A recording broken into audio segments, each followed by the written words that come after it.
बोलो सियावर रामचंद्र भगवान की जय, श्री हनुमान जी की जय। कहते हैं बड़ा सुंदर प्रसंग श्री हनुमान जी के चरित्र का, उनके यशगान का चल रहा है। और कहते हैं श्री हनुमान जी लंका पहुँचे हैं और मुद्रिका जो भगवान ने दी थी उन्होंने वृक्ष के नीचे डाल दी। सीता जी ने अपने हाथ में लिया, बड़ा दुख करने लगी, चकित हो गई। तब कहते हैं हनुमान जी सीता जी को जो है राम कथा सुनाने लगे, श्री राम जी के गुणों का वर्णन करने लगे। लागी सुनये श्रवण मन लाई, आदि हूँ ते सब कथा सुनाई। कहते हैं सीता जी कान और मन लगाकर कथा को सुनने लगी। और हनुमान जी ने कहते हैं आदि से लेकर और अब तक की जो घटनाक्रम था सब कहकर सीता जी को सुनाया।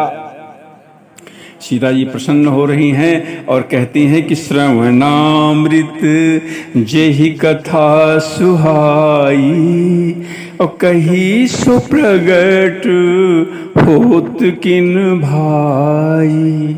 सीता जी ने कहा कि जिन्होंने कानों को अमृत के समान लगने वाली कथा सुनाई है, बड़ी सुंदर कथा, और हे भाई वो प्रकट क्यों नहीं होते, सामने क्यों नहीं आते? जो कथा वक्ता है सामने तो आवे, मैं तो देखूं कौन सुना रहा है मुझे ये कथा।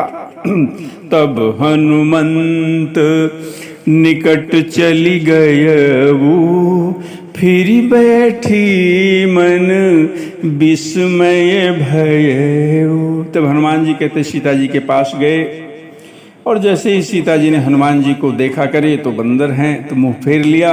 मन में बड़ा आश्चर्य हुआ, बड़ा आश्चर्य हुआ। और कहते हैं, और तब कहते हैं हनुमान जी ने कहा कि राम दूत मैं मातु जान की, सत्य शपथ करुणा निधान की। कहते हैं भगवान प्रभु श्री रामचंद्र जी का ऐसा नाम करुणा निधान, जो कहते हैं माता सीता ही कहती थी, बड़ा गुप्त कहते हैं ये नाम।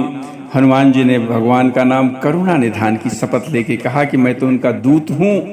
और जब करुणा निधान शब्द सुना जानकी जी ने तो कहते हैं बड़ी प्रसन्न हो रही हैं। मानो हनुमान जी ने करुणा निधान शब्द का प्रयोग इसलिए किया कि जिससे सीता माता हमें पहचान तो जाए कि मैं राम का दूत हूँ। बोलो सियावर रामचंद्र भगवान की जय।